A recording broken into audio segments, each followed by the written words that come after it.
ఎం చిన్నస్వామి స్టేడియంలో royal Challengers బెంగళూరుతో జరిగిన match లో Sunrisers Hyderabad record score చేసింది. ఈ మ్యాచ్ లో టాస్ ఓడి తొలుత బ్యాటింగ్ చేసిన హైదరాబాద్ జట్టు 20 ఓవర్లలో 3 వికెట్లు కోల్పోయి 288 పరుగులు చేసింది. హైదరాబాద్ తరపున ఓపెనర్లుగా బరిలోకి దిగిన అభిషేక్ శర్మ, ద్రావిడ్ హెడ్ లు బ్యాటింగ్ లో మెరుపులు మెరిపించారు. వీరిద్దరూ తొలి వికెట్ కు 108 పరుగులు భాగస్వామ్యం నెలకొల్పారు. అలాగే ఈ ఇద్దరు పవర్ ప్లే లోనే 76 పరుగులు సాధించారు. మరీ ముఖ్యంగా ద్రావిడ్ హెడ్ కేవలం 20 బంతుల్లోనే హాఫ్ సెంచరీ పూర్తి చేసుకున్నాడు. ఆ తర్వాత మరింత రెచ్చిపోయిన హెడ్ మైదానంలో బౌండరీలు, సిక్స్ల వర్షం కురిపించాడు. ఫలితంగా కేవలం 39 బంతుల్లోనే సెంచరీ పూర్తి చేసుకున్నాడు. ఐపీఎల్ చరిత్రలో ఇది 4వ వేగవంతమైన సెంచరీగా నిలిచింది. అంతేకాదు ఈ సీజన్ లో ఫాస్టెస్ట్ సెంచరీ కొట్టిన ప్లేయర్ గా కూడా హెడ్ రికార్డ్ సృష్టించాడు. చివరకు ద్రావిడ్ హెడ్ 41 బంతుల్లో 102 పరుగులు చేసి పెవిలియన్ చేరాడు. హెడ్ తర్వాత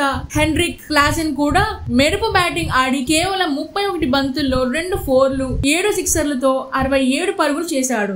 నిజానికి ఈ ఇద్దరు మాజీ ఆర్సీబీ ఆటగాళ్లు. ఇప్పుడు అదే ఆర్సీబీ పై మెరుపు బ్యాటింగ్ తో విరుచుకుపడడం ఇక్కడ గమనించదగ్గ విషయం. వీరిద్దరితో పాటు చివరిలో మెరుపు ఇన్నింగ్స్ ఆడిన ఐడెన్ మార్క్రామ్ 17 బంతుల్లో 32 పరుగులు చేశాడు. అలాగే అబ్దుల్ సమాద్ 10 బంతుల్లో 37 పరుగులు చేశాడు. తద్వారా ఐపీఎల్ చరిత్రలో జట్టు అత్యధిక స్కోర్ను నమోదు చేసింది Sunrisers Hyderabad. Please subscribe Pragya media. Please like, share, subscribe to Pragna Media. Pragna Media, please do like, share and subscribe. Please subscribe to Pragna Media. Please like, share and comment if you like the video. Pragna Media.